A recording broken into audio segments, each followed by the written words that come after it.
ಪ್ರಜಾಧ್ವನಿ ಇದು ಪ್ರಜೆಗಳ ನಂಬಿಕೆಯ ಧ್ವನಿ.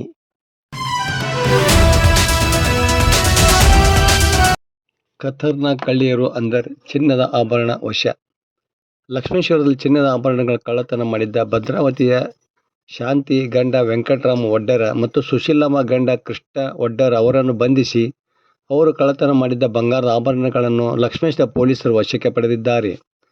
ಚಾಲಾಕಿ ಕಳ್ಳಿಯರನ್ನು ಬಂಧಿಸಲು ಜಿಲ್ಲಾ ಪೊಲೀಸ್ ವರಿಷ್ಠಾಧಿಕಾರಿ ಡಿವೈಎಸ್ಪಿ ಅವರು ಸಿಪಿಐ ನೇತೃತ್ವ ತಂಡ ರಚಿಸಿದ್ದರು. ಕೊನೆಗೆ ಲಕ್ಷ್ಮೇಶ್ವರ ಪೊಲೀಸರು ಕಳ್ಳಿಯರನ್ನು ಸೆರೆ ಹಿಡಿದವರಿಂದ ಒಂದು ಜೊತೆ ಬಂಗಾರದ ಕಿವಿಯೋಲೆ, ಒಂದು ಬಂಗಾರದ ನೆಲ್ಲಿಕಾಯಿ ಗುಂಡಿನ ಸರ, ಬಂಗಾರದ ಅವಲಕ್ಕಿ ಚೈನು, ಬಂಗಾರದ ಲಾಂಗ್ ನೆಕ್ಲೆಸ್ ಸೇರಿ 55 ಗ್ರಾಂ ತೂಕದ ಅಂದಾಜು 2,60,000 ರೂಪಾಯಿ ಕಿಮ್ಮತ್ತಿನ ಆಭರಣಗಳನ್ನು ಪತ್ತೆ ಮಾಡಿದ್ದಾರೆ.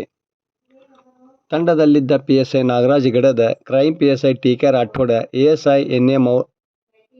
Mulla Maulvi, ARSI Guru Boodehal, MM Shigihalli, R S. Yaragatti, MA Shekh, MS Ballari, AR. Kammar, CS Mathapati, DS Nadaf, HI Kallannavar, Pandurangarao, Madhuchandra Dharwad, Nandayya Mathapati, Somu Valmiki, Sanjeev Koradur, Vidyashree Hadli ಅವರನ್ನು ಮೇಲಾಧಿಕಾರಿಗಳು ಅಭಿನಂದಿಸಿದ್ದಾರೆ.